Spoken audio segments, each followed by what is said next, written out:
Merci, Fresneville. J'apprécie cette annonce. C'est très, très bien.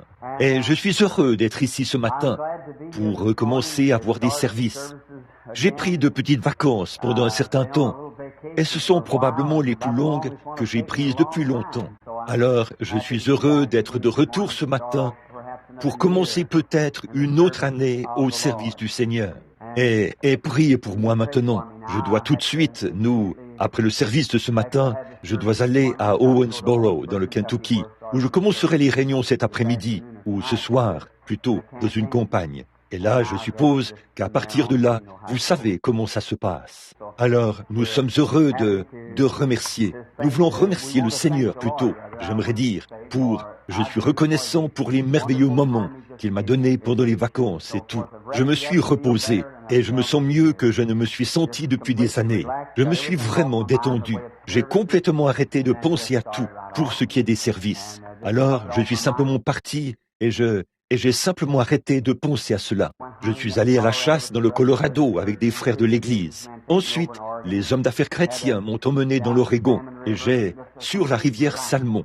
Et c'était vraiment une détente totale. Et je suis revenu en me sentant prêt pour les services. J'organise mes réunions différemment, comme vous l'avez tous compris, et les journaux l'ont annoncé. J'ai essayé mon intention n'était pas de le faire, d'essayer de faire passer la guérison divine avant le salut. Mais j'ai découvert que beaucoup de ceux qui étaient censés faire les appels à l'autel et tout, après qu'on m'avait emmené hors de l'estrade, sous cette onction, le discernement, je sais à peine quand je quitte l'estrade. Donc, je ne peux pas faire un appel à l'autel à ce moment-là. Mais je me suis rendu compte que des milliers de milliers m'ont glissé entre les mains, comme ça, alors qu'ils étaient assis là, se sentant repris dans leur conscience. On ne faisait aucun appel à l'autel ni rien, on les laissait simplement sortir comme ça. Alors, désormais, Dieu voulant, je ferai moi-même l'appel à l'autel. Et s'il y a un service de guérison, ce sera après ça, afin que je puisse gagner des âmes. Je savais que beaucoup de choses avaient été faites pour ce qui est de la guérison divine.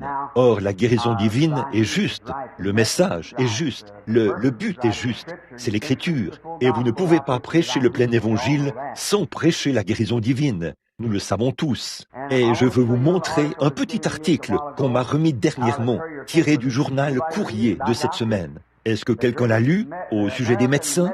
Le plus grand, l'Association médicale américaine, a annoncé ici, de Saint-Louis, que tout homme qui ne croit pas que Dieu est un guérisseur ne devrait pas avoir le droit de pratiquer la médecine du tout. Ça vient du siège social de l'association. Bon, ça, c'est le journal de cette semaine, Sœur Gertie me l'a apporté. Je pense que c'était lundi ou mardi. Si quelqu'un le prend, j'aimerais que vous m'en découpiez un exemplaire. Je veux le mettre dans mon album. Il est dit, la médecine sans la foi en la divinité n'a pas le droit d'être pratiquée. C'est vrai. Le médecin il est dit, qui vient sur l'Est ou qui vient exercer la médecine, qui n'accepte pas Dieu et qui ne croit pas en Dieu, n'a pas le droit de pratiquer. Cela vient des plus hautes autorités que nous ayons en Amérique en matière de médecine.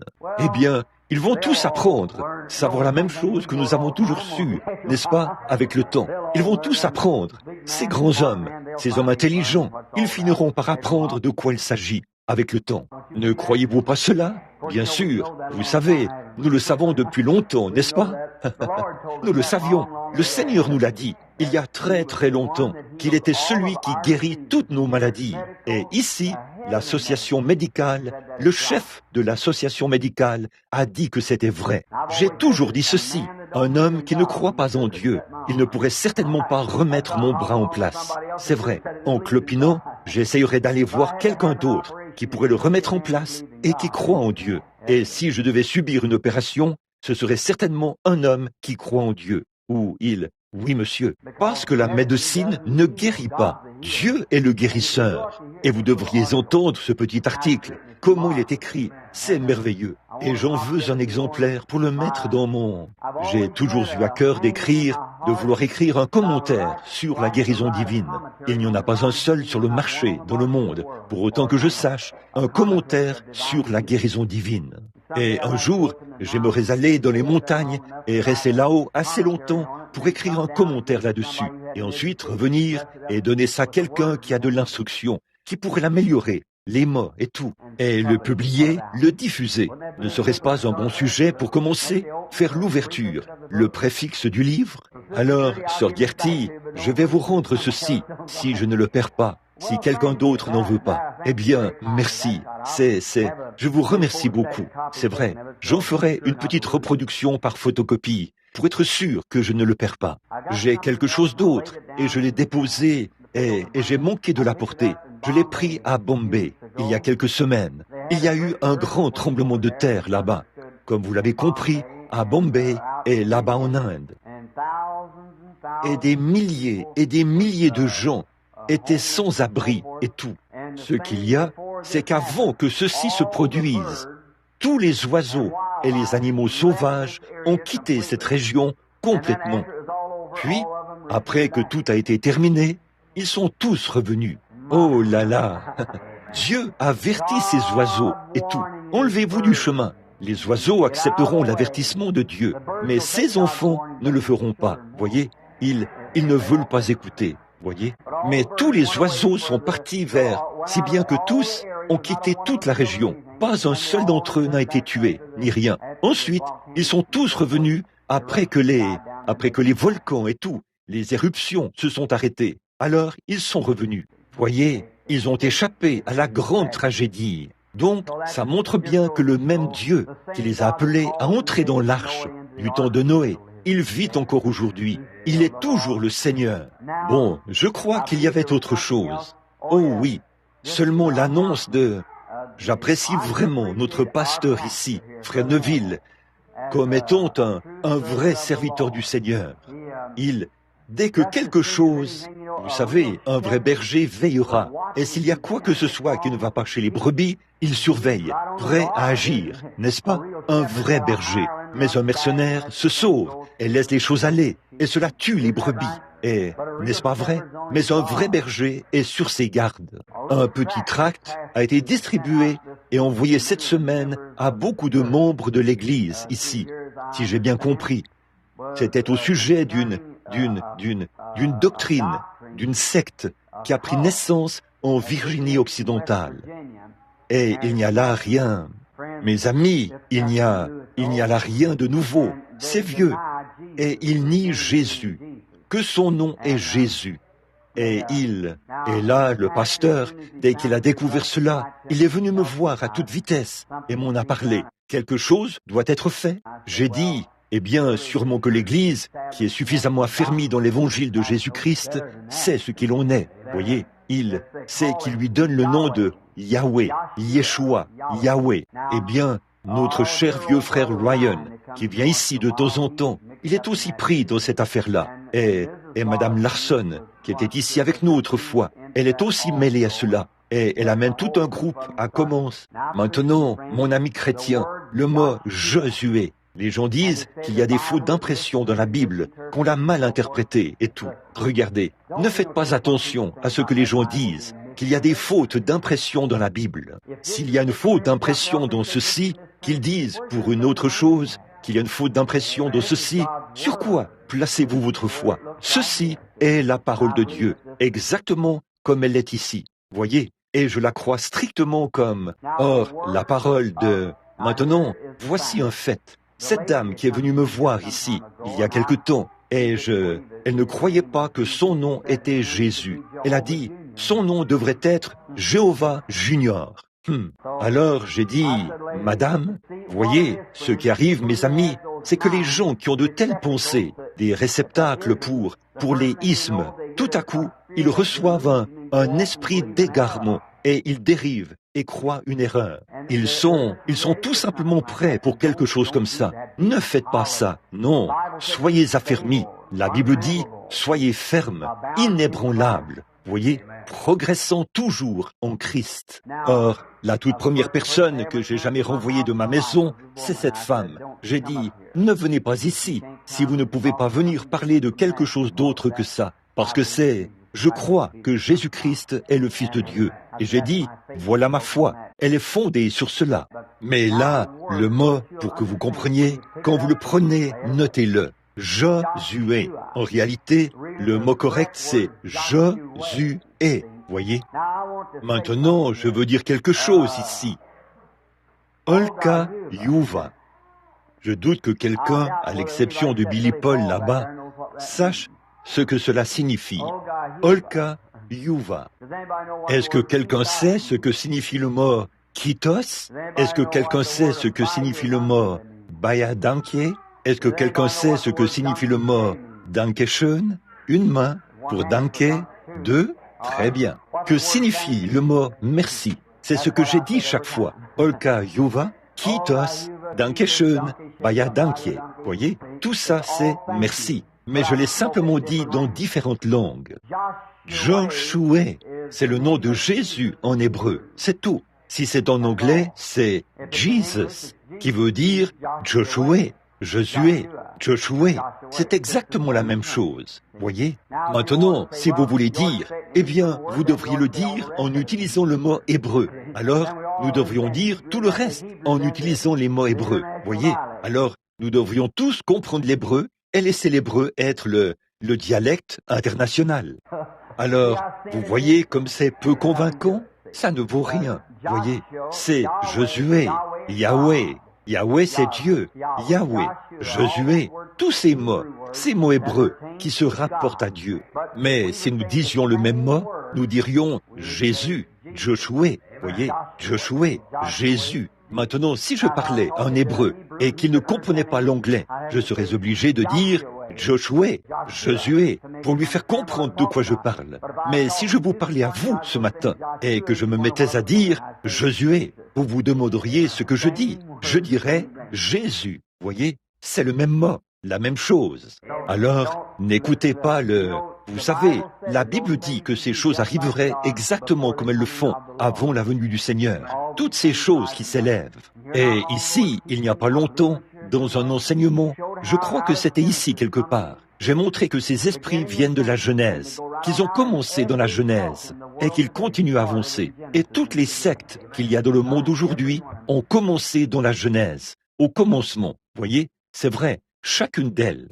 Babylone a commencé, tous les différents Hittes, et ainsi de suite. Tout a commencé là-bas, et tous ces différents dieux, et ainsi de suite. Ils se sont mis à adorer jusqu'aux racines des arbres, et tout. Ces choses se sont propagées tout au long. Et observez la nature de ce qu'ils ont fait. Si vous étudiez ça d'un point de vue historique, ce qu'ils faisaient à cette époque-là, comment ils adoraient, et que vous regardez ça ici aujourd'hui, vous trouvez cela ici même, dans une autre secte, dans le christianisme, et ainsi de suite, dans la même chose, des imitations.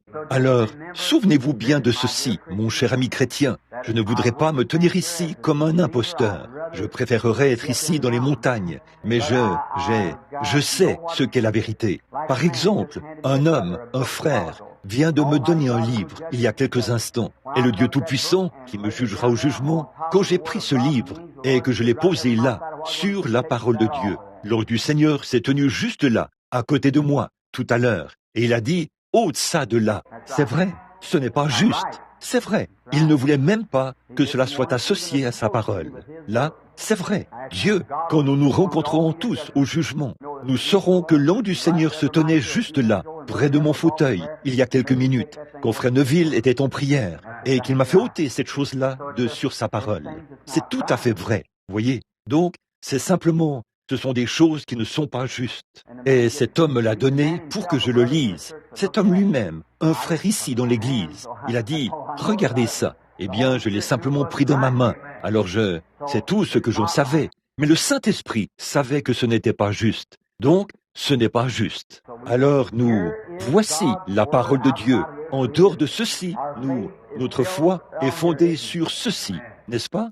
Je crois que la prochaine annonce à laquelle on doit penser cette semaine, je n'avais pas l'intention de commencer, où je cherchais à savoir si j'allais venir ici, au tabernacle, pour avoir quelques soirs ici, comme je vous l'ai promis, et je le ferai peut-être juste un peu plus tard. Mais un pauvre et cher frère est venu chez frère Wright l'autre jour et s'est frayé un chemin à travers ces buissons là-bas, vers frère Roy Robertson et moi. Il est dans une situation terrible et il voulait que je vienne là-bas pour faire quelques soirs de réunion chez lui. Il a annoncé que ce serait 8 soirées et il avait ce Sportsdrome là où nous étions la dernière fois, à Owensboro, avec frère Rogers. Et je lui ai dit de ne pas le faire, de seulement m'accorder 2 soirs et de le faire dans son église, là-bas, là. J'ai dit, eh bien, qu'est-ce? Je n'ai pas jeûné et prié. Il a dit, frère Branham, si vous veniez simplement chanter un cantique, ce serait très bien. Donc, il m'aime à ce point-là, alors je vais là-bas pour l'aider cet après-midi et prier pour moi. Il se peut que je reste encore quelques jours, mais je l'ai seulement annoncé pour 2 jours. Donc, je cherche à savoir ce que le Seigneur veut que je fasse. Et vraiment mes amis, alors que je me rends compte que, en voyant mon frère qui a maintenant 50 ans là, et sachant que j'aurai moi-même 46 ans, je sais que ce ne sera plus très long avant que Et si je suis vivant, je n'ai plus beaucoup de temps pour me promener comme je le fais en ce moment. Je serai un homme très âgé, donc incapable de le faire. Et je veux, sachant que je ne serai mortel qu'une seule fois, je veux que chaque minute de mon temps soit utilisée pour le Seigneur Jésus. Alors, quelqu'un dira, eh bien, alors, pourquoi êtes-vous allé sur la montagne? Eh bien, mon frère, si je n'y allais pas, j'ai bien peur que je perdrais la boule, si ça continuait comme ça. On doit se reposer. Et j'ai dit à ma femme, qui est présente ici quelque part ce matin, j'ai dit, en venant ici, j'ai dit, tu sais, je crois que je suis un bien meilleur chrétien quand je sors des montagnes que quand j'y vais. Parce que je deviens tellement... Les gens entendent ceci, et certains d'entre eux viennent. Eh bien, le Seigneur a dit que vous deviez faire ceci, et ainsi de suite. Et ça m'embrouille complètement.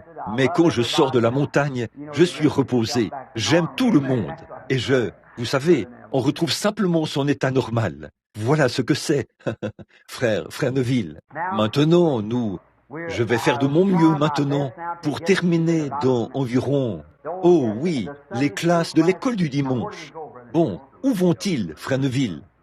La classe de l'école du dimanche, les petits-enfants et ceux-là iront au fond du bâtiment. Et si les adultes désirent s'approcher un peu plus, eh bien, soyez vraiment à l'aise de le faire. Si vous avez vos petits ici ce matin, que vous aimeriez les envoyer à l'école, eh bien, envoyez-les là-bas. Je suis sûr qu'ils ont un bon professeur là-bas, qui ne leur enseignera rien d'autre que le Seigneur Jésus. Et maintenant, pour nous qui sommes les adultes, lisons un psaume avant de commencer. Aimeriez-vous faire ça? Prenons le psaume 70, un psaume court dans nos Bibles, et lisons ce merveilleux psaume, le psaume 70. Je viens juste de tourner les pages là, et mes yeux sont tombés sur cela. Je suppose que nous pourrions simplement prendre celui-là. Maintenant, comme d'habitude, habituellement, nous levons, et je lirai le premier verset, et vous le deuxième, et ainsi de suite jusqu'au dernier, et nous le lirons tous ensemble. Maintenant, levons-nous, pendant que nous lisons ce psaume.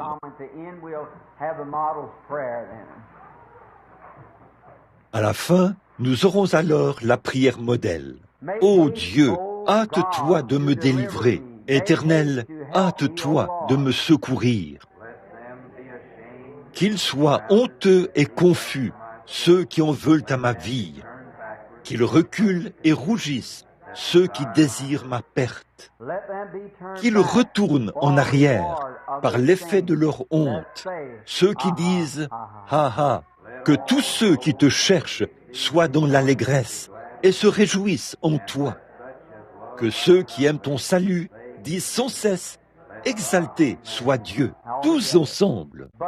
Moi, je suis pauvre et indigent. Ô Dieu, hâte-toi en ma faveur.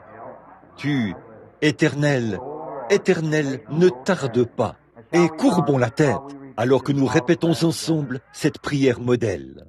Notre Père qui es aux cieux, que ton nom soit sanctifié, que ton règne vienne, que ta volonté soit faite sur la terre comme au ciel. Donne-nous aujourd'hui notre pain quotidien. Pardonne-nous nos offenses, comme nous aussi nous pardonnons à ceux qui nous ont offensés. Ne nous induis pas en tentation, mais délivre-nous du mal. Car c'est à toi qu'appartiennent, dans tous les siècles, le règne, la puissance et la gloire. Amen.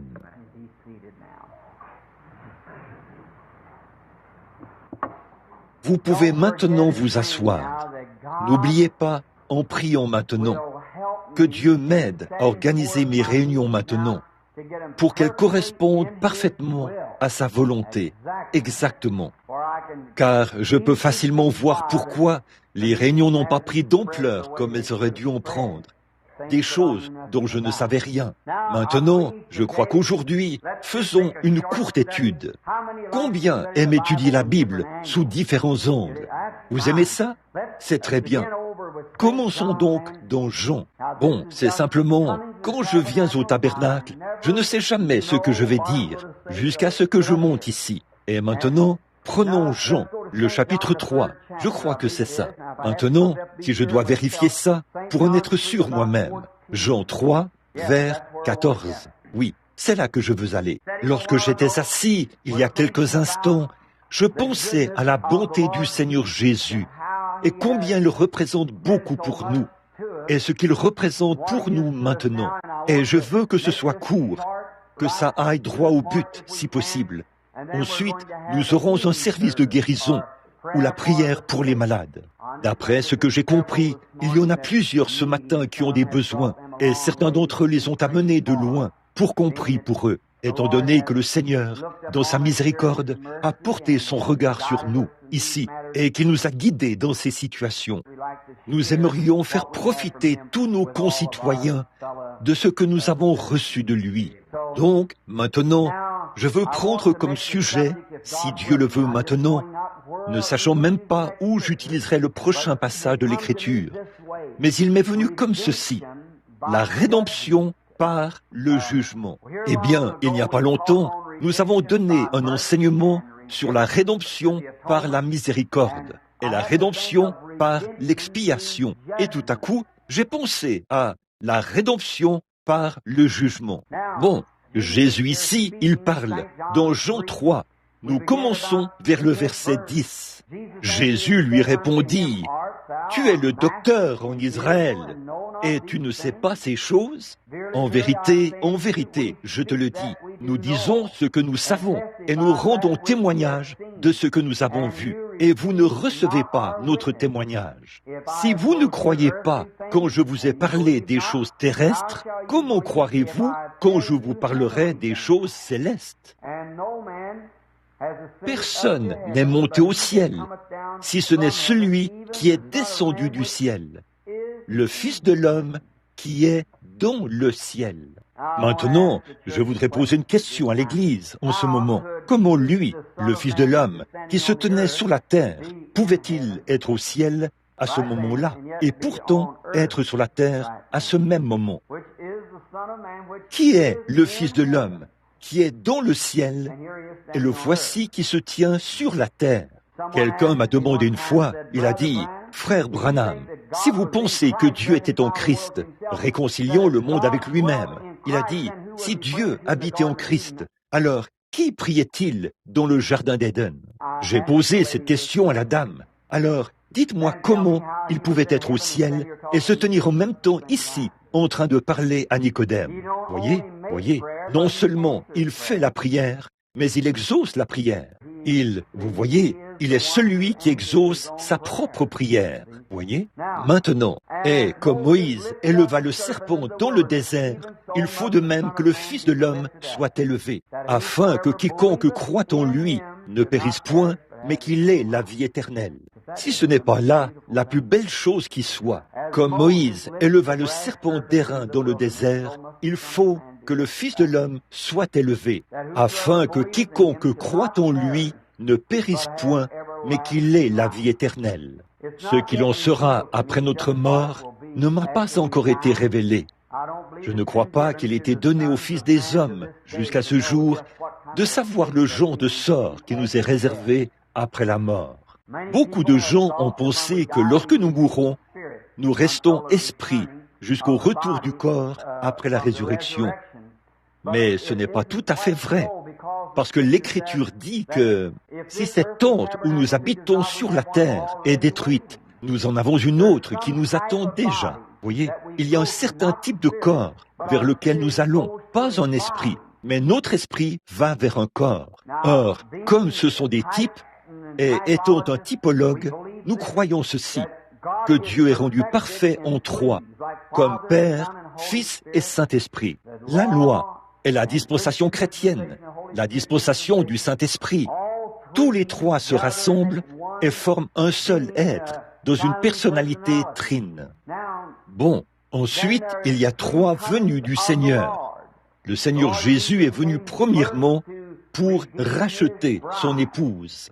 Il vient deuxièmement pour recevoir son épouse. Il vient troisièmement avec son épouse. Vous voyez, il ne vient pas sur la terre à la prochaine venue. Nous sommes simplement enlevés à sa rencontre dans les airs. Vous voyez, la belle histoire de Rebecca est qu'elle est montée sur le chameau et est allée à la rencontre d'Isaac avec Eliezer. Et Isaac, qui était le type de Christ, le Fils de Dieu.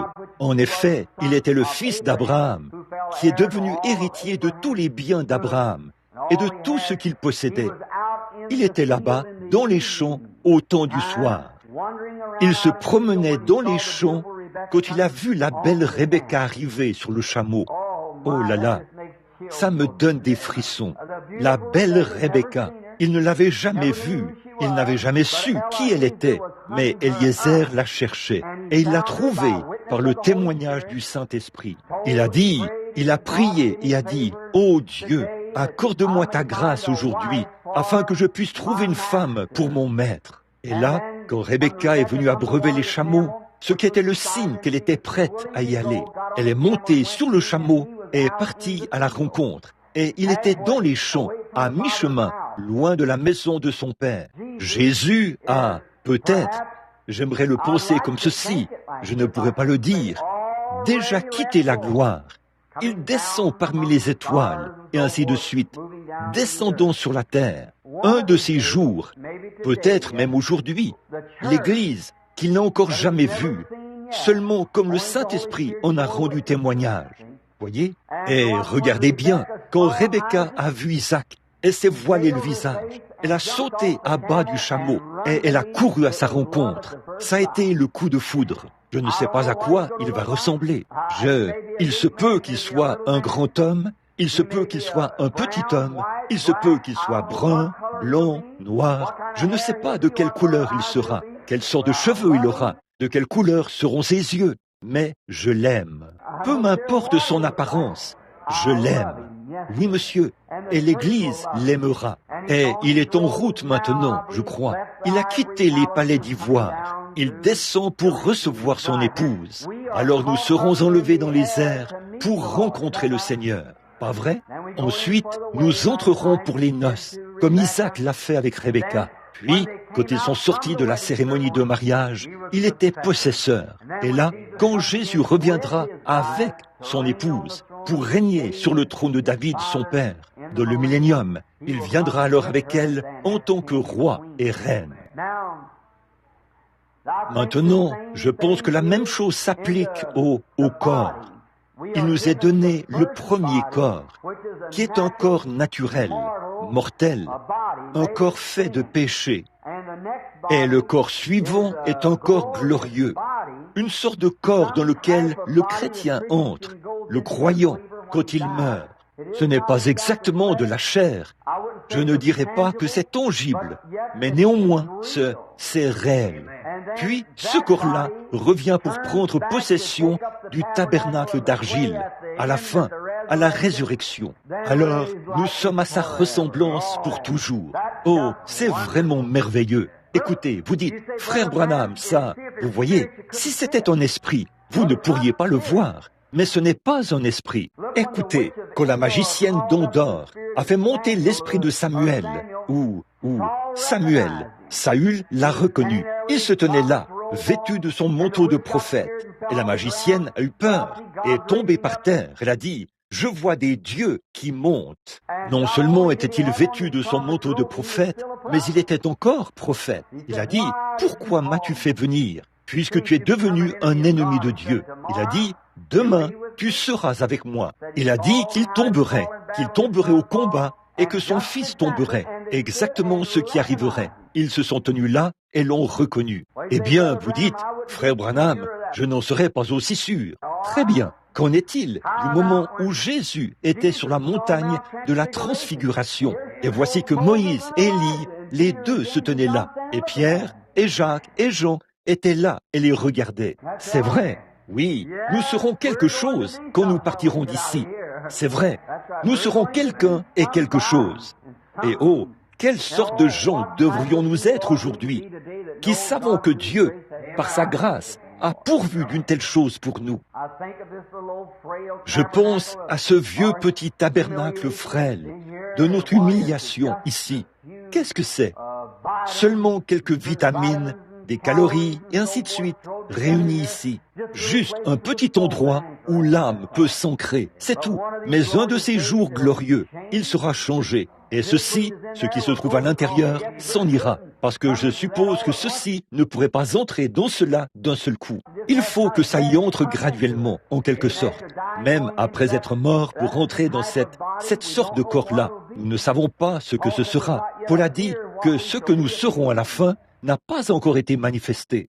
Mais nous savons que nous aurons un corps semblable à son corps glorieux, parce que nous le verrons tel qu'il est. Vous voyez, quelque chose comme ça, parce que nous le verrons tel qu'il est. Maintenant, quel prix a-t-il fallu payer pour nous obtenir? Nous allons en parler par le jugement. Maintenant, prenons, comme Moïse éleva le serpent d'airain, a-t-il dit, dans le désert, exactement pour la même raison que Moïse a élevé le serpent d'airain. Il faut de même que le Fils de l'homme soit élevé. Or, Moïse a élevé le serpent d'airain dans plus d'un but. C'était parce qu'ils se plaignaient. Et autre chose, ils étaient malades. Et alors, cela apporterait la guérison divine à ce moment-là pour les enfants d'Israël. Exode, prenons Nombre, vers 21, et voyons si ce n'est pas une meilleure chose. Nombre 21, ici. Il se trouve que mon ruban était juste là. Nombre 21. Et remarquons ici, pendant quelques instants, que les enfants d'Israël se mettaient en route. Un type parfait de l'Église d'aujourd'hui, qui se dirige vers le pays de gloire. Ne croyez-vous pas que chaque jour, nous gagnons un peu de terrain à mesure que nous avançons? Nous faisons un feu de camp sur un nouveau terrain chaque soir. Je me sens un peu plus proche qu'hier, je crois. Pas vous? Nous faisons simplement un nouveau feu de camp chaque soir, alors que nous poursuivons notre chemin. Israël, tant qu'ils faisaient route, ils allaient vers le pays promis. Après un certain temps, ils se sont mis à murmurer et à se plaindre, parce qu'ils ne sont pas parvenus à recevoir Dieu dans sa grande forme de puissance. Oh, j'aime bien me vanter un peu ici, si vous voulez bien m'excuser, du tabernacle, des nouveaux venus, et ainsi de suite. Vous êtes l'un des nôtres. Nous ne sommes pas différents ici. Nous sommes tous un en Christ ici. Nous nous aimons les uns les autres. Maintenant, combien nous avons essayé de prendre position pour le plein évangile, le surnaturel.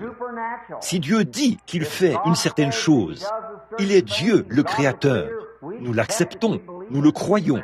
Quand Dieu fait quelque chose, nous disons « Oui, monsieur », et nous croyons que les Écritures ne doivent pas être altérées ou traduites et dire « Eh bien, ça ne voulait pas exactement dire ça, là ». Nous croyons que cela veut dire exactement ce que cela dit. Nous ne la modifions pas du tout. Nous disons « C'est ça. Si ma foi n'est pas à la hauteur, eh bien, c'est ma faute. Ce n'est pas la faute de Dieu. » Bon, les enfants d'Israël, pendant leur voyage, n'avaient pas un long trajet à faire. En réalité, ils auraient pu faire ce voyage à pied en une semaine, s'ils avaient simplement continué. Mais ce qui leur a fait obstacle, ce sont leurs protestations et leurs plaintes. Dieu avait œuvré avec eux. Après ça, quand ils sont entrés dans le pays promis, ils ont pris un homme de chaque tribu, c'est-à-dire les 12 tribus. Et 2 d'entre eux sont revenus, Josué et Caleb. Ils ont dit, nous pouvons nous emparer du pays. Mais 10 d'entre eux sont revenus et ont dit, c'est trop difficile. Nous ne pouvons tout simplement pas y arriver parce que les gens sont trop grands et leurs villes sont toutes fortifiées. Et nous sommes comme des sauterelles à leurs yeux. Alors, nous ne pouvons pas le faire. Et ils étaient alors au lieu appelé Kadès Barnéa. Kadès Barnéa était autrefois le tribunal du monde. Il y a une grande source, d'où partent de nombreuses petites sources, ce qui est encore un type parfait. Christ, la grande source. L'Église, la petite source, provenant de Christ. Le tribunal. Le jugement commence par la maison de Dieu. C'est ici que nous sommes jugés. Et n'est-il pas dommage que, quand nous voyons que nous sommes dans l'erreur, que nous faisons la mauvaise chose, que nous ne menons pas une vie correcte, que nous avons de mauvaises fréquentations et tout, de voir que nous ne sommes pas assez grands pour nous avancer et dire « Oh Dieu, je suis désolé, c'est moi qui ai tort. Tu as raison et j'ai tort.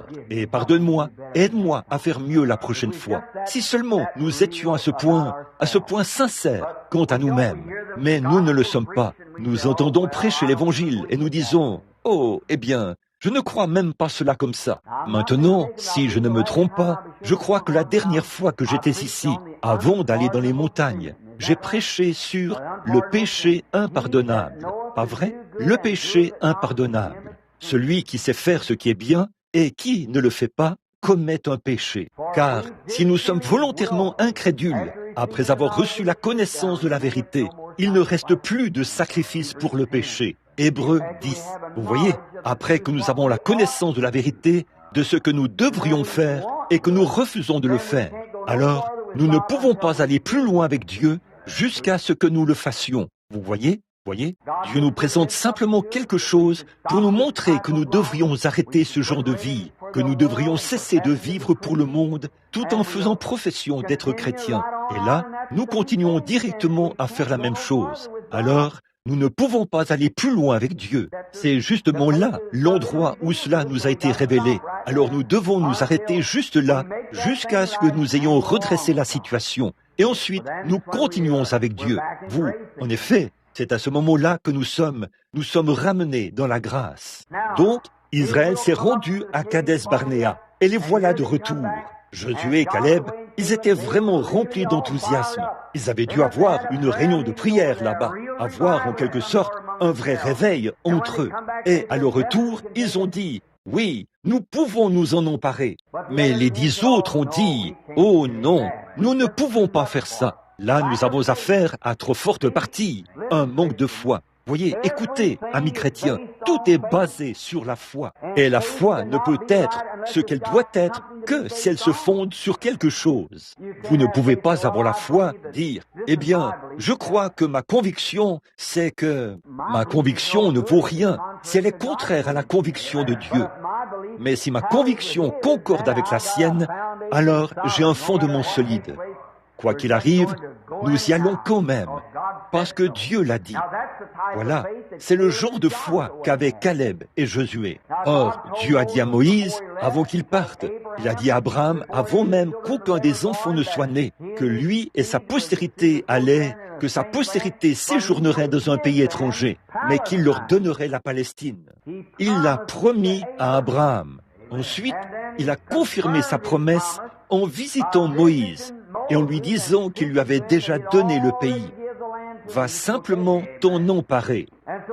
Donc, Josué, oh j'aime ceci ici, Josué a fondé sa foi, non pas sur ce qu'il a vu, mais sur ce que Dieu a dit. Peu importe la taille des géants, le nombre de clôtures qui entouraient la ville, la quantité de pièces d'artillerie qu'ils avaient, Josué a regardé à la parole de Dieu. C'est ce à quoi nous voulons regarder aujourd'hui. Vous dites, oh, j'ai tellement de hauts et de bas, frère Branham. Mais si seulement vous aviez mes hauts et mes bas. Il n'y a pas longtemps, une petite dame a rendu visite à un certain médecin. Et le petit médecin jurait, sautillait et s'emballait. La dame lui a dit, je ne ferais pas ça si j'étais à votre place, docteur. Il a dit, si vous aviez mes soucis, eh bien, vous le feriez aussi. Il a dit, oh, j'ai autant de soucis que vous. Et je ne le fais quand même pas. Donc, cela a remis le médecin à la bonne place. C'est vrai. Depuis, il respecte la petite dame. C'est ça. Juste une parole dite à propos. Cela suffira. Voyez, quelles que soient vos inquiétudes, quelles que soient vos tentations, tenez-vous-en à la parole de Dieu. Quand tout semble aller de travers, tenez-vous-en à la parole de Dieu. Il l'a dit. Ensuite, quand ils sont arrivés à l'endroit où ils devaient traverser, et Josué savait que Dieu avait promis de leur donner le pays, cela leur appartenait, quelle que soit l'opposition. Eh bien ça, c'est un type de l'Église d'aujourd'hui, les vrais, les véritables membres du corps de Christ. Nous avons beaucoup de gens qui vont à l'église, mais dans cette église-là, pratiquement beaucoup d'entre eux, chacun d'eux, je suppose, j'espère, dans ce groupe de cette église, il y a des membres dans cette église qui croiront vraiment de tout leur cœur. Je sais qu'il en est ainsi. J'ai trouvé cela en eux sur l'estrade, sous l'inspiration, et j'ai vu qu'ils étaient vraiment authentiques, bien qu'ils ne comprennent peut-être pas le plein évangile et tout. Ils sont pourtant authentiques dans leur cœur. Ce qu'ils croient, ils le croient vraiment de tout leur cœur. Et tout ce qui est sans foi est péché. L'incrédulité, c'est carrément le péché. Tout ce qui ne relève pas de la foi n'est pas de Dieu. Vous devez croire. Et le seul moyen pour vous d'avoir la foi, c'est d'abord de voir ce que Dieu a dit à ce sujet, et ensuite de croire sa parole. C'est le seul moyen pour vous d'y arriver. Donc, Josué et Caleb savaient que Dieu avait fait la promesse. Ils sont revenus, et ils n'ont pas eu peur de dire « Nous pouvons nous en emparer », parce qu'ils fondaient leur foi, non pas sur ce qu'ils voyaient, mais sur ce qu'ils croyaient. Maintenant, aujourd'hui, dans ce tabernacle, nous pouvons fonder notre foi en tant que citoyens américains. Là, nous ne pouvons pas. Nous pouvons fonder notre foi en tant que chrétiens, plutôt sur ce que Dieu a dit, sans tenir compte de l'opinion de n'importe quel médecin, de l'opinion de n'importe quel scientifique et de toute preuve, quelle qu'elle soit. Il y a quelque temps, il y a quelques semaines, j'écoutais une émission de radio quelque part, ou non, je lisais dans un journal, là-bas dans l'Oregon, qui disait, ou là-bas dans l'Idaho, qui disait qu'on faisait l'éloge d'un scientifique, car il était sur le point de prouver que la vie animale et la vie végétale étaient la même vie. Eh bien, il disait que l'animal est sorti de la vie végétale. Et la plante, autrement dit, l'arbre et le poisson, c'est la même personne. Voyez? Eh bien, c'est juste un peu plus que ce que ma mentalité peut saisir. Je crois que Dieu a fait un arbre, qu'il a fait un poisson. Voyez? Donc, c'est à peu près tout ce que je peux dire. Et je crois que tout ce qui est différent de cela, je n'y crois tout simplement pas. C'est tout. Vous voyez? Il faut que ce soit fondé sur la parole du Seigneur. Il a fait un palmier, il a fait un chêne. Les deux n'étaient pas le même arbre. Et si ça l'était, le chêne aurait produit des noix de coco, ou des palmes, ou peu importe. Vous voyez, c'est la vie qui se trouve à l'intérieur. Et je le prends simplement au mot. Peu importe combien cela peut sembler simple. Et je le crois comme ça. Pas vous? Maintenant, nous pouvons baser notre réflexion ce matin. Il y a des gens qui viennent pour qu'on prie pour eux. Nous pouvons baser notre réflexion sur ceci, que Dieu a fait la promesse. Si vous étiez ici ce matin, vous diriez, eh bien, frère Bill, j'ai eu des hauts et des bas dans ma vie. J'ai toujours voulu vivre une vie chrétienne, mais je n'ai jamais réussi à m'affermir. Eh bien, je peux fonder ma promesse, ma foi sur ceci, mon frère, ma sœur, ce matin. Si maintenant même, vous vous consacrez entièrement, n'attendez pas de vous avancer à l'autel. Vous pouvez venir ici et dire, je l'ai maintenant accepté, mais à l'endroit même où vous êtes maintenant, dites, ô Dieu, sois miséricordieux envers moi, un rétrograde ou un pécheur, quoi que ce soit. Et maintenant, je ne fonde mes espérances sur rien d'autre que sur ta parole. Je le crois. Alors frère, quelque chose va se passer parce que vous avez un vrai fondement, car Dieu ne vous mettra pas dehors. Les tentations viennent. Jamais une seule tentation ne viendra sans qu'il vous donne la grâce de la supporter. Et il a promis d'être avec vous au front, de se tenir là à chaque bataille et de prendre votre place. Et donc, c'est là que se trouve votre espérance. Vous en arriverez à un point où vous dites, eh bien, frère Bill, j'ai tant de tentations. Indiquez-moi un seul chrétien qui n'a pas de tentation. Nous ne sommes pas venus à une partie de plaisir. Nous sommes venus sur un champ de bataille. Nous sommes ici pour combattre l'ennemi. Et bien sûr, nous ne revêtons pas notre armure pour qu'on nous regarde. Si vous devenez chrétien pour qu'on vous regarde, alors vous êtes, oui, j'ai bien peur que vous soyez au mauvais endroit. Parfois, les chrétiens sont méprisés ou ridiculisés, mais nous venons comme un guerrier. Amen. Nous venons étant aspergés du sang. La vieille croix rugueuse nous précède.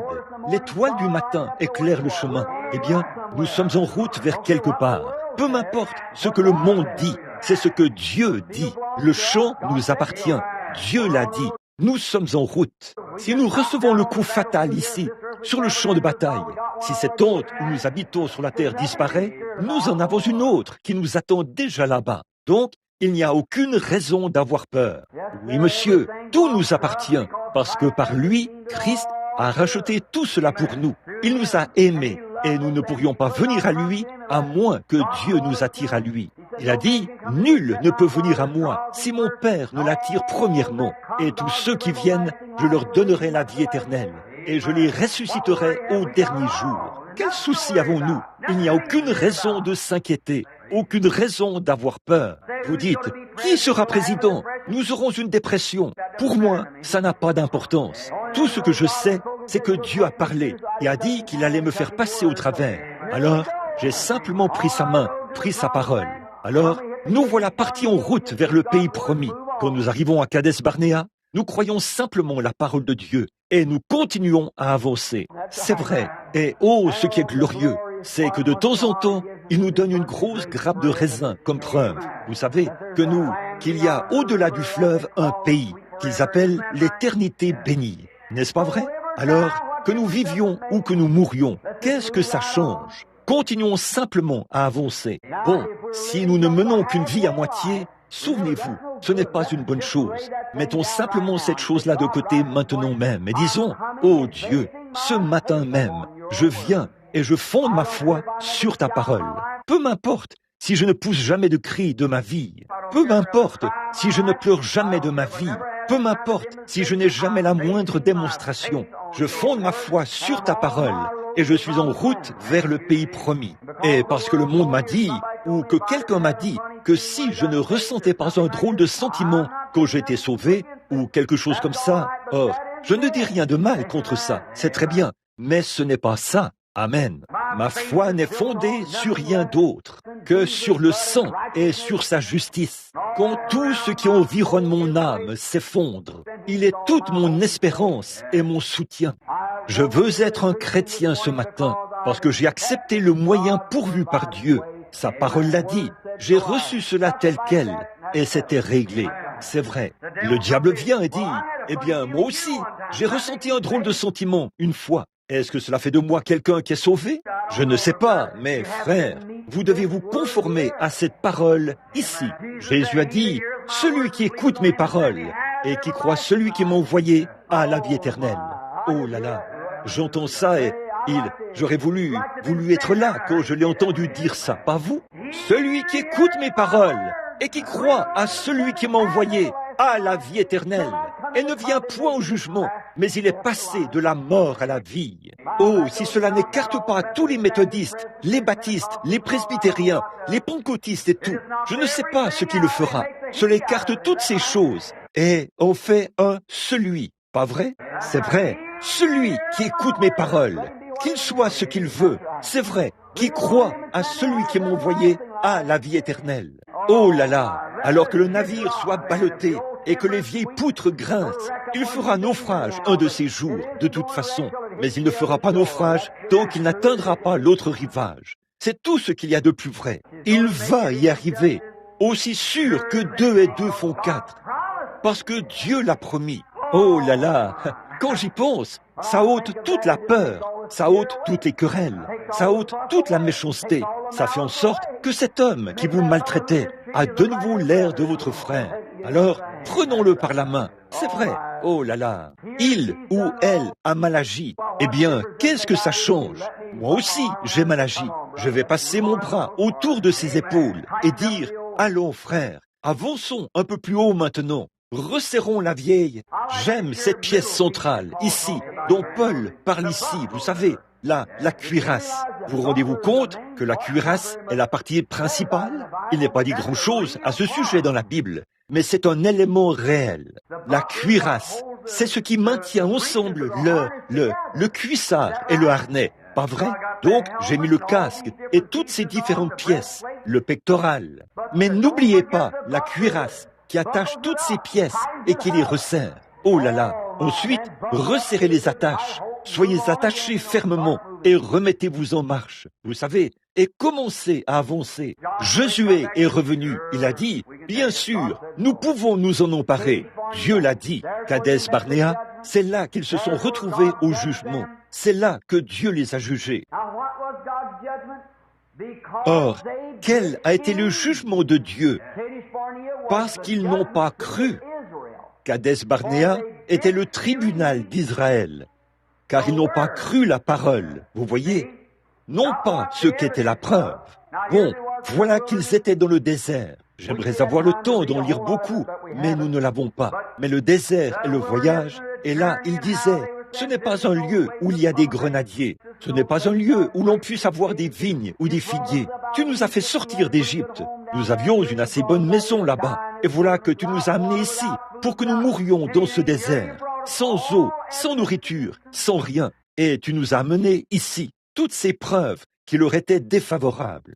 Voilà que tu nous as conduits ici, au bord de cette petite rivière, là où ces sources et cette oasis ruissellent. Il y a à peine assez d'eau à boire. Oh là là, n'est-ce pas exactement ce que fait celui qui se plaint quand il vient d'être sauvé? Et là, nous voilà, nous n'avons rien à manger, nous n'avons pas de grenades. Et la seule chose que nous obtenons, c'est juste un peu de manne qui pleut du ciel la nuit. Et maintenant, tu nous dis, alors que les hommes sont revenus de là-bas en disant, oh là là, tout cela a été en vain. Oh, voilà, nous sommes sortis nous avons quitté notre pays et nous ne pouvons pas y retourner. Est-ce que nos enfants devront grandir dans ces conditions qu'on a ici? Et toutes les villes sont clôturées, si bien qu'ils peuvent faire des courses de chars tout autour. Nous n'avons rien d'autre que quelques vieilles serpes et des épées et des choses à la main. Et regarde, cette grande armée là-bas, l'opposition, ils sont si grands. Eh bien, un seul d'entre eux pourrait battre une douzaine d'entre nous. N'est-ce pas ainsi que le diable dépeint cela? Josué, je peux le voir se tenir là, et Caleb, seul, le visage tout illuminé, il dit, gloire à Dieu, nous pouvons quand même nous en emparer. Oh, comment vas-tu t'en emparer? Il ne s'agit pas de savoir comment je vais m'en emparer. Ce n'est pas à moi de chercher à comprendre cela. Mais Dieu a dit que cela nous appartenait. C'est vrai, donc c'est à moi. Dieu l'a dit. Donc, la guérison m'appartient ce matin. La guérison vous appartient. Le salut vous appartient. Le salut m'appartient. Vous dites, je n'arrive pas à mener une vie correcte. Oui, vous le pouvez. Dieu a dit que nous le pourrions. Je le crois. Pas vous? Comment pouvez-vous vivre dans ce monde actuel sans sortir et côtoyer les foules et faire les choses qu'ils font? Dieu a dit que nous le pouvions. Sa grâce nous suffit. C'est réglé. Alors, resserrons les attaches et continuons. Kadès Barnéa, le tribunal, où tous devaient être jugés, à Kadès Barnéa, et seulement 2 ont tenu le coup au jugement. Et comment ont-ils dit qu'ils ont tenu le coup? En fondant leur foi sur l'Ainsi dit le Seigneur. C'est tout. Dieu l'a promis. Et pas seulement ça, mais ils l'ont prouvé. Amen. C'est ça qu'il faut faire. Amen. Maintenant, le chapitre 21 de ceci. Non, je crois que c'est le chapitre 19. Comme c'est un beau chapitre, il parle premièrement du jugement par le sang, ou le jugement par la miséricorde. Je veux dire, la rédemption, pardonnez-moi, la rédemption par la miséricorde, la rédemption par la grâce, la rédemption par le sang, la rédemption par le jugement. Et ce matin, nous voulons traiter, pendant les quelques prochaines minutes, pour mettre le noyau bien à sa place, si Dieu nous aide, là où le jugement est le point capital. Bon, premièrement, le sang, faire l'expiation. Dans le jardin d'Éden, il fallait que Dieu apporte du sang versé, avant qu'il puisse exercer le jugement, car il avait déjà prononcé sa parole, et sa parole n'a besoin de rien d'autre. Dieu a dit, le jour où tu en mangeras, ce jour-là, tu mourras. Avez-vous remarqué comment Satan a badigeonné cela en blanc pour Ève? Il a dit, oui, Dieu l'a dit, mais certainement que ce n'est pas exactement ce qu'il voulait dire. Voyez? Eh bien, n'est-ce pas ce que le diable dit aux croyants aujourd'hui? Oh, eh bien, tu n'as pas à faire ces choses. Eh bien, frère, si vous êtes un chrétien, vous voudrez faire cela. Vous voudrez le faire. Le plus grand plaisir du croyant, c'est de savoir qu'il vit ou fait quelque chose qui plaît au Seigneur. Eh bien, si nous attendions la venue du Seigneur, comme nous devrions l'attendre, eh bien, oh, il n'y aurait aucune friction nulle part. Tout le monde serait rempli d'affection et il y aurait de l'harmonie. Ce serait merveilleux, n'est-ce pas? Et vous savez, il viendra peut-être aujourd'hui. Je ne sais pas ce qui reste. C'est vrai, c'est le temps où il doit venir. Mais si nous avions tous cela dans notre cœur ce matin, qu'aujourd'hui était le dernier jour, et nous devrions vivre chaque jour comme si c'était le dernier jour. C'est le dernier jour. Être tous dans l'amour. Parfois, je m'éloigne de la maison. J'aime ma femme et je veux faire quelque chose pour elle. Et je vais lui acheter une boîte de bonbons ou quelque chose, vous savez, que je sais qu'elle veut que je fasse. Vous savez, ou quelque chose qu'elle veut que je fasse. J'aime le faire. Et là, frère, ceci peut sembler un peu étrange. Ce n'est pas un très bon endroit pour le dire, mais j'aime l'aider à laver la vaisselle. Parce que je sais que c'est difficile pour elle de le faire tout le temps. Alors, je vais simplement là et je lave la vaisselle pour elle. Elle ne dit pas grand-chose, mais je sais qu'elle apprécie cela. Voyez? Pourquoi suis-je? Qu'est-ce que j'essaie de faire remarquer ici? J'essaie de dire ceci, c'est que je veux faire cela. Même si quelqu'un dit, eh bien, je suppose que les voisins pensent que je suis un efféminé. Là, à secouer les tapis, à passer le balai et à faire des choses comme ça. Le travail d'une femme. Mais j'aime le faire parce que j'aime ma femme. Voyez, je l'aime. Et tout ce que je peux faire pour qu'elle sache que je l'aime, j'aime vraiment le faire. Eh bien, c'est pareil pour chaque croyant. Voilà, maintenant, que ceci pénètre très profondément. Ouvrez la coupe bien grand maintenant. Si vous êtes un croyant et que vous êtes amoureux de Jésus, tout ce que vous pouvez faire pour qu'il vous aime davantage, vous aimez vraiment le faire. Si le fait de me tenir ici, en train de témoigner à cet homme-ci, l'amènera à m'aimer davantage, j'aime le faire. Si fuir ces choses du mal, peu importe si je suis tenté, si fuir ces choses me fait l'aimer, et je sais qu'il aimera, je pense que ça l'amènerait à m'aimer un peu plus, si je ne faisais pas ceci ou cela. J'aime vraiment faire ça, pas vous? Parce que nous sommes amoureux de lui. Bon, Dieu, alors qu'il a tant aimé Adam et Ève, qu'il a d'abord dû verser du sang avant qu'il puisse. Le jugement, c'était la mort. Il fallait que quelque chose meure à leur place. Et ensuite, ils pouvaient ensuite se tenir dans sa présence. Or là, il y avait le jugement. Ève a d'abord écouté Satan et il a badigeonné la parole en blanc. Et ils ont été incrédules à l'égard de la parole. Et la parole est alors devenue le jugement de Dieu. En effet, cette parole, la parole de Dieu, jugera chaque personne. Cette parole qui est prêchée ici ce matin, elle est prêchée là-bas, à Wall Street. Elle est prêchée là-bas, à l'église chrétienne.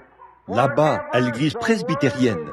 Partout où la parole est prêchée, elle devient le jugement. Les hommes sont jugés par la parole de Dieu. Et voici une bonne chose à savoir. Nous, ou bien notre jugement nous précède, ou bien il nous suivra. Or, chaque homme ici aujourd'hui n'a pas à être jugé à la fin. Il peut être jugé ce matin s'il veut être jugé. Bon, il faut que des préparatifs soient faits pour le jugement. Eh bien, Dieu, afin d'amener Adam et Ève dans sa présence, il a dû faire des préparatifs. Maintenant, qu'est-ce qui a fait cela, si vous ne croyez pas à la grâce? La grâce a pourvu des préparatifs. Oh, comme j'en suis heureux! La grâce a pourvu des préparatifs.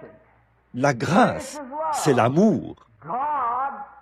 Dieu a tant aimé ces créatures déchues qu'il a pourvu des préparatifs pour qu'ils se tiennent dans sa présence avant le jugement.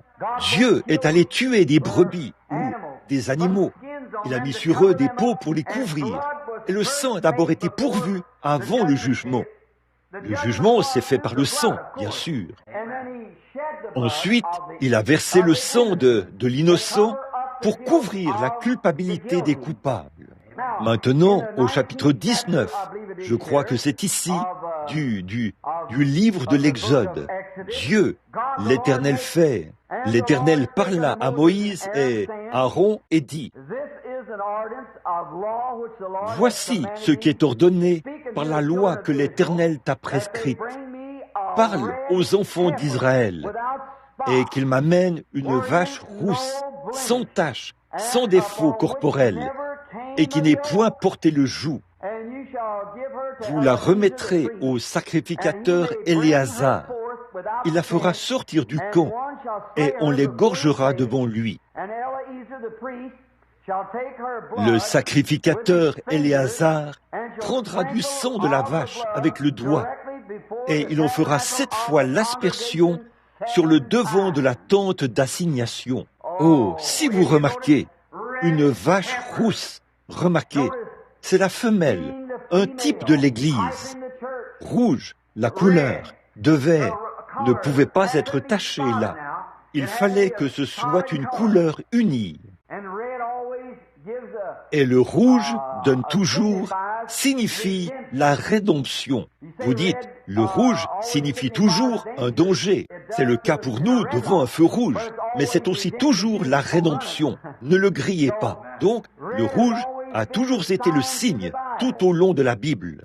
La prostituée Rahab a fait descendre les espions par un tissu cramoisi ou un cordon cramoisi, ce qui était le signe que Dieu permettait que sa maison ne soit pas détruite. Maintenant, remarquez, le rouge ici, cette vache rousse, devait être amenée et tuée en présence d'Éléazar. Et il devait la prendre, ses sabots et tout, et la brûler. Et pendant qu'elle était en train de mourir, il trempait ses doigts dans son sang, et il en faisait l'aspersion sur la tente. Il trempait ses doigts dans le sang, et l'on faisait l'aspersion sur la tente.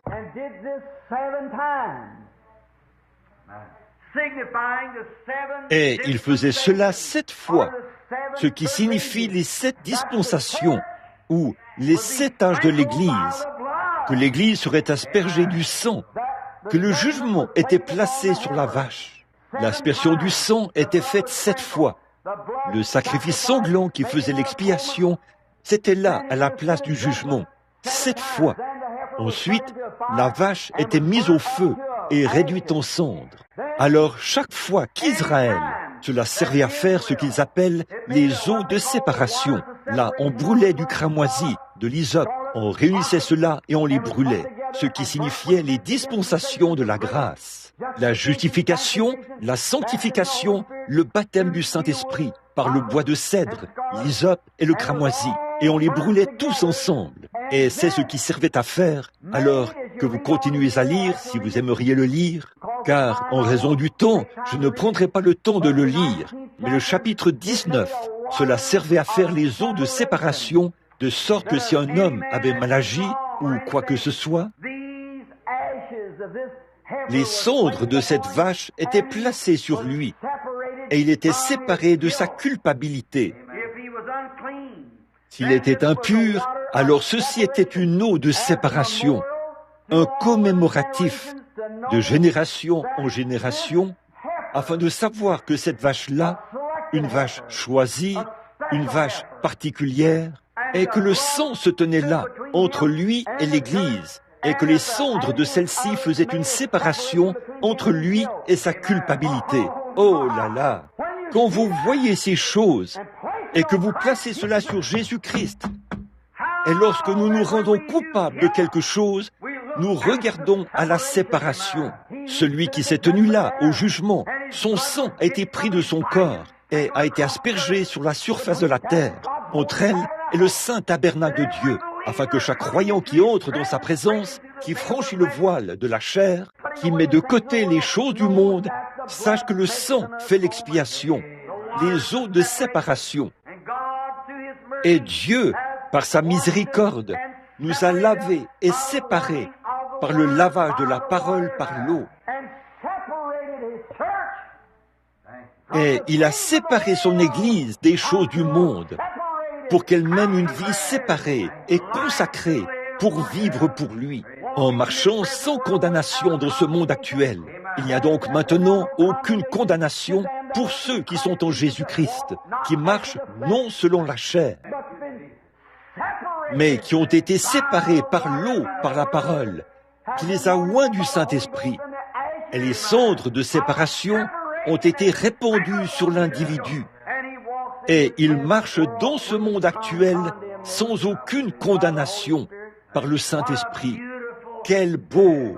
Sachant qu'il aurait dû être celui, le coupable, amené en présence de tous les êtres, en présence d'Éléazar, le souverain sacrificateur, Et là, sa gorge aurait dû être tranchée, son corps aurait dû être brûlé sur l'autel d'airain, et toutes ces choses auraient dû être à sa place. Il aurait dû servir de séparation par le sang qui était aspergé entre les cieux et la terre, ce qui a ouvert la porte pour que chaque croyant qui est en Jésus-Christ ait droit à un sentier de sang qui le mène au trône de Dieu. 7 fois pour chaque âge de l'Église, tu en feras l'aspersion tout au long de l'âge des méthodistes, des baptistes, tout au long de chaque âge.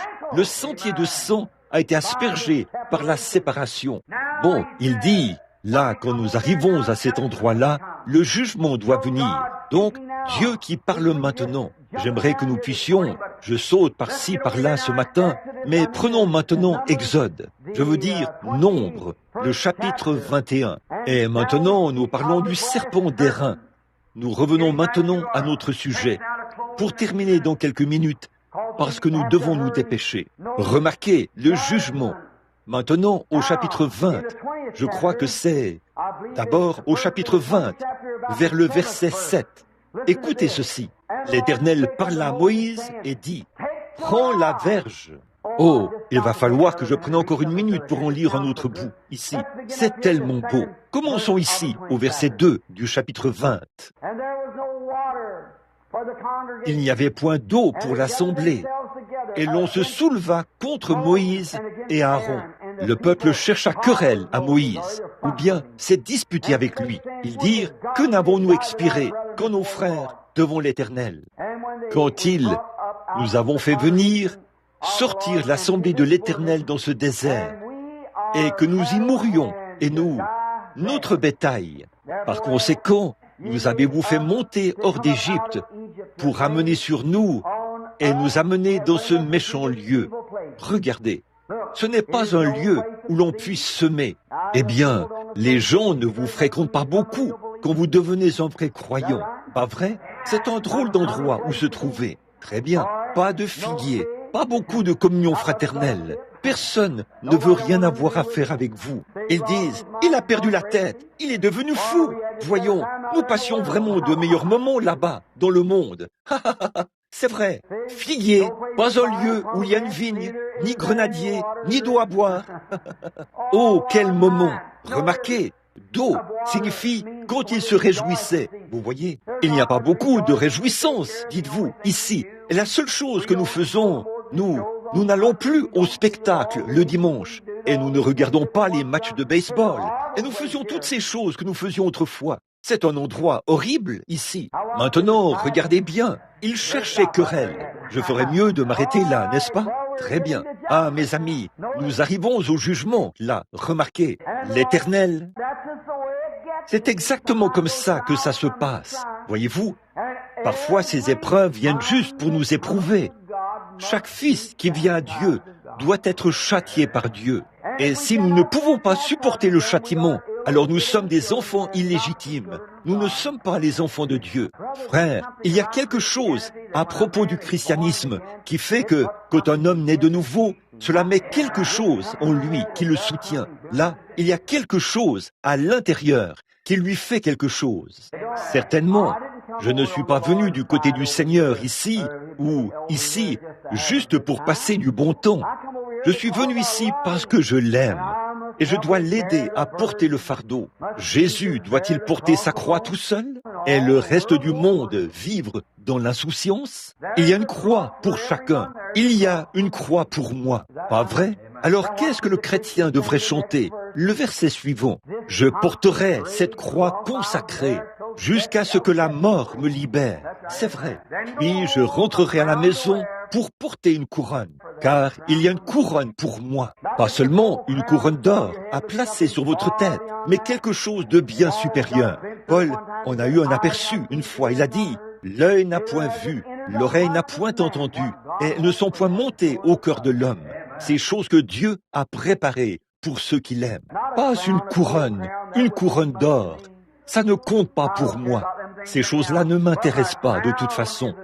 Mais ma couronne, c'est un nouveau corps, un nouvel être, couronné pour être à sa ressemblance. Un corps semblable à son corps glorieux, dans lequel je peux simplement vivre avec lui. Ça, c'est une couronne qui me suffit. Le vieil homme de couleur, il n'y a pas longtemps dans le sud, il disait, il était là, il avait reçu le salut un matin. Il est allé raconter tout ça à ses amis et il a dit que Christ l'avait affranchi. Et le vieux conducteur d'esclaves est arrivé. Il a dit, « Qu'est-ce que c'est que ça, Sambo? Je t'ai entendu dire que Christ t'a affranchi. » Il a dit, « Oui. » Il a dit, « Viens dans mon bureau tout à l'heure. » Il a dit, « Sambo, à quel point es-tu sérieux? » Il a dit, « Je suis sérieux, patron, de tout mon cœur.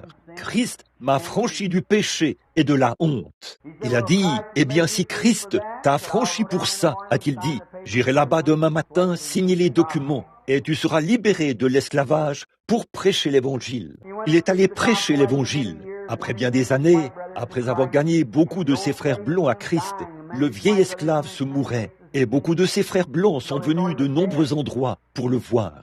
Donc, il pensait qu'il était mort. Et il est resté couché là pendant un moment. Puis, il s'est tourné et a regardé. Et il a vu qu'il... Ne suis-je pas déjà entré là-bas? Il a dit, ne suis-je pas déjà là? On a dit, oh, Sambo, a-t-on dit, n'as-tu jamais? On a dit, es-tu allé dans... Qu'est-ce que tu as vu? Il a dit, oh, je me tenais à la porte. Et il a dit, un ange est venu vers moi. Et il a dit, eh bien, Sambo, a-t-il dit, tu as fait une grande œuvre. Viens ici et reçois ta couronne, et ta robe, et ta place. Et il a dit, oh, ne me parlez pas de robe et de couronne. Il a dit, qu'est-ce que tu veux faire, Sambo? Il a dit, laissez-moi simplement me tenir ici pour le regarder. Il a dit, c'est la seule couronne dont j'aurais jamais besoin, le regarder. Laissez-moi simplement me tenir ici pendant 1 million d'années et poser mes yeux sur celui qui m'a affranchi du péché et de la honte. Je pense que c'est à peu près le sentiment de chaque croyant ce matin. Je ne veux pas aller au ciel pour porter une couronne. Je ne veux pas y aller pour porter une robe. Je veux aller là-bas pour voir celui qui m'a aimé et qui m'a racheté alors que j'étais complètement perdu et que j'étais dans le monde, et qui m'a lavé, renouvelé et fait de moi une nouvelle créature dans sa présence. C'est lui que je veux aller voir. Je veux le voir. Peu m'importe s'il y a des grenadiers à cet endroit, si on y passe de bons moments, s'il y a la famine, s'il y a quoi que ce soit, peu importe. Rien ne peut nous séparer de l'amour de Dieu qui est en Jésus-Christ. Je crois que c'est la question des jugements ce matin, des choses que les gens font. Et souvenez-vous, mes amis, le seul moyen pour vous d'avoir cela ce matin, quelqu'un a pris votre place. Dieu a tant aimé le monde qu'il a donné, a placé tous ces grands jugements sur lui. Regardez là, ce rocher, quand il les a appelés là-bas, devant le rocher, ils ont frappé le rocher et il y a eu un creux sur le côté du rocher. Or, ce bâton qui était dans la main de Moïse n'était pas le bâton de Moïse, c'était le bâton de Dieu. C'était la verge du jugement de Dieu. Observez comment il a jugé Israël avec cette verge. Il est allé là-bas et Moïse a tendu la verge. Des mouches sont arrivées. Il a tendu la verge, des ulcères sont apparus. Et le jugement était déversé sur l'Égypte à cause de ce bâton du jugement. C'était le jugement de Dieu qui était dans le bâton. Et remarquez ce jugement. Quand la sécheresse a frappé le rocher et qu'il y a eu un creux dans le rocher, ce rocher, c'était Jésus-Christ. Et tout le jugement que vous auriez dû recevoir, chacun de vous, les croyants, ce matin, tous les jugements que vous auriez dû subir, toute la condamnation et toutes les fois où vous vous êtes éloignés, toutes les choses déplaisantes que vous avez faites, Dieu, dans son amour, a frappé toutes ces choses sur son Fils, Jésus-Christ. Et il a été frappé sur le côté comme le rocher l'a été. Et du rocher est sorti de l'eau, et un peuple qui périssait, qui mourait de soif, a vécu parce que le bâton du jugement de Moïse, ou le bâton du jugement de Dieu dans la main de Moïse, livré sur le côté du rocher, cela donnait la vie à l'assemblée qui se mourait. Quel bel accomplissement, là, ce matin. Dieu a tant aimé le monde, les impies, les personnes qui ne sont pas aimables, qu'il a donné son Fils unique, afin que quiconque croit en lui ne périsse point. Mais le jugement, j'aurais dû mourir pécheur, vous auriez dû mourir pécheur. Nous ne sommes pas dignes du ciel. Il n'y a rien que nous puissions faire qui puisse nous rendre dignes. Regardez simplement comment nous l'avons traité. N'avez-vous pas un peu honte ce matin? J'ai honte. La façon dont nous l'avons traité. Et pourtant, dans sa miséricorde, Dieu a pris tous mes péchés et les a placés sur son Fils. Et là, le jugement a tranché son côté en deux, a enfoncé la couronne sur sa tête, et les larmes, les crachats et tout, qui coulaient sur son côté. Il a payé le prix, afin que vous et moi n'ayons jamais à subir le jugement. Je pense à ce petit cantique. Oh, quel amour précieux le Père a eu pour la race déchue d'Adam. Il a donné son Fils unique pour qu'il souffre et nous rachète par sa grâce. Vous le voyez suspendu sur le mont du Calvaire, souffrant là dans de pénibles douleurs, criant « Élie, Élie, Père, pourquoi m'as-tu abandonné ?» On a dit, il a été abandonné dans la vie, a été abandonné dans la mort. Et toute la colère de Dieu s'est déversée sur lui, et il a subi nos jugements. Et Dieu, il a pris nos jugements et les a emportés dans un lieu isolé, dans les régions de l'au-delà. Et les lois de Dieu ont condamné, et y ont placé les damnés, et il a emporté nos péchés là-bas. Et il est ressuscité le matin de Pâques pour notre justification. Il est maintenant là, dans la personne du Saint-Esprit, pour sauver chaque pécheur perdu dans le monde. Prions.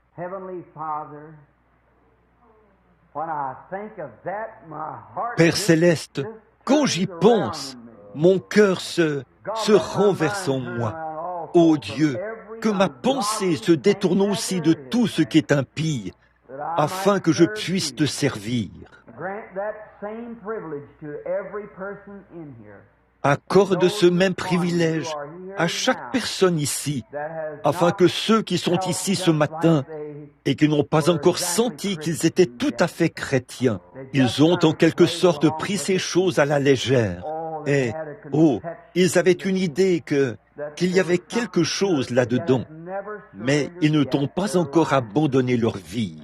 Seigneur, accorde qu'à cette heure même, ils s'abandonnent à toi, maintenant même, par la parole. La foi vient de ce qu'on entend, et ce qu'on entend vient de la parole. Maintenant, qu'ils savent que Christ a pris leur jugement, et que tout ce qu'ils ont à faire, c'est de confesser leurs péchés maintenant même, dans leur cœur, et de dire « Seigneur, sois miséricordieux envers moi, un pécheur. » Et tu pardonneras chacun d'eux, humblement et dans la douceur. Peu importe s'ils ont eu de la rancune, ou s'ils ont été égoïstes, ou s'ils ont mal agi, s'ils ont péché de quelque manière que ce soit, Père, tu leur pardonneras à l'instant même.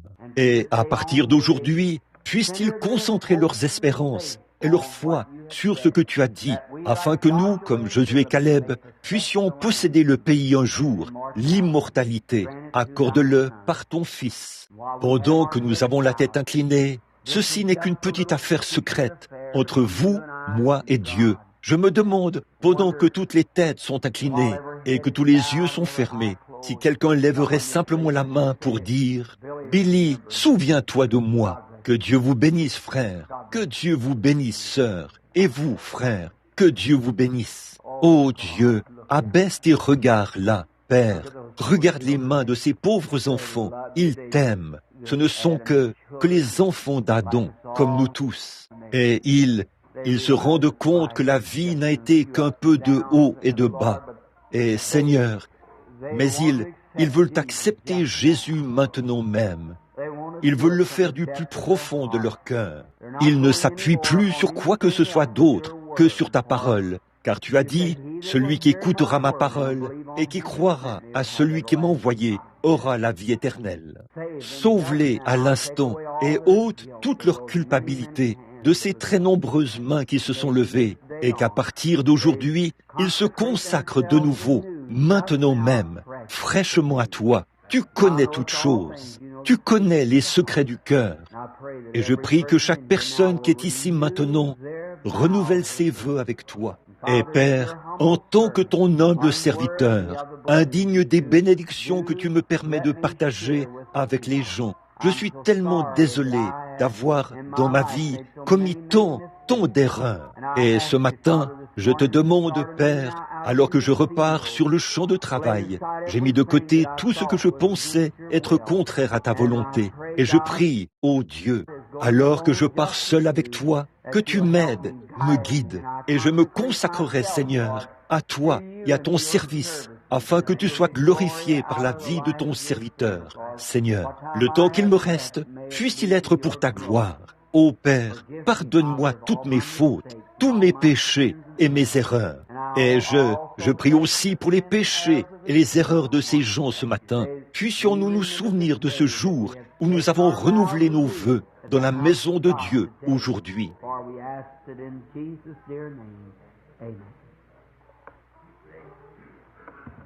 Car nous le demandons au nom bien-aimé de Jésus. Amen. J'ai un petit cantique que j'aimerais que vous chantiez tous avec moi, si vous le voulez bien.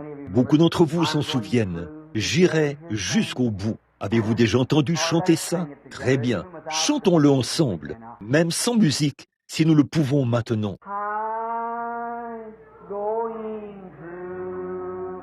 Yes, I'm going through. I'll pay the price, whatever others do. I'll take the way with the Lord despise you. I've started through Jesus. I'm going through.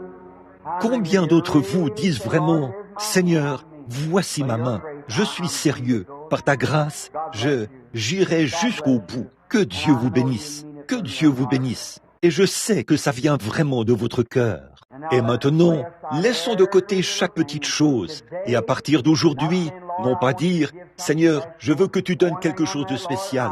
La seule chose que Seigneur, sur ta parole, Seigneur, je viens, me voici, et j'irai jusqu'au bout avec toi. Que le Seigneur vous bénisse. Maintenant, je pense que nous allons maintenant avoir, avant de passer à... Y a-t-il quelqu'un qui est ici pour qu'on prie pour lui, dont le corps est malade?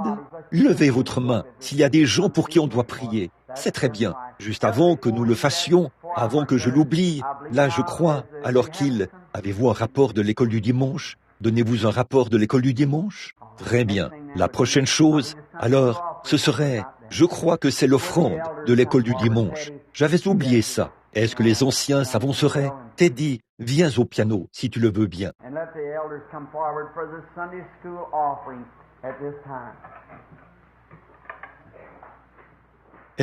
Et que les anciens s'avancent maintenant pour l'offrande de l'école du dimanche. Ensuite, nous aurons le service de guérison dans quelques instants. Et maintenant, courbons la tête un instant. Notre bienveillant Père Céleste, tu nous as enseigné dans la parole que chacun met à part selon la prospérité que Dieu lui a accordée, afin que le premier jour de la semaine, quand nous nous réunissons, que nous apportions notre dîme et nos offrandes dans ce lieu, ta maison, et nous te remercions pour le privilège que nous avons de t'adorer de cette manière, qui est bien peu de choses. Mais nous te remercions pour cela, Père, et c'est avec des cœurs reconnaissants que nous venons donner ce matin. Bénis tous ceux qui donnent, qui ont de quoi donner, et bénis ceux qui n'ont pas de ces substances naturelles à donner. Nous te prions de leur donner des substances naturelles en abondance, en tant que tes intendants. Aide-nous à veiller sur cela de la bonne manière, afin que ce soit dépensé pour la bonne chose. Nous demandons ceci au nom de Christ, ton Fils. Amen.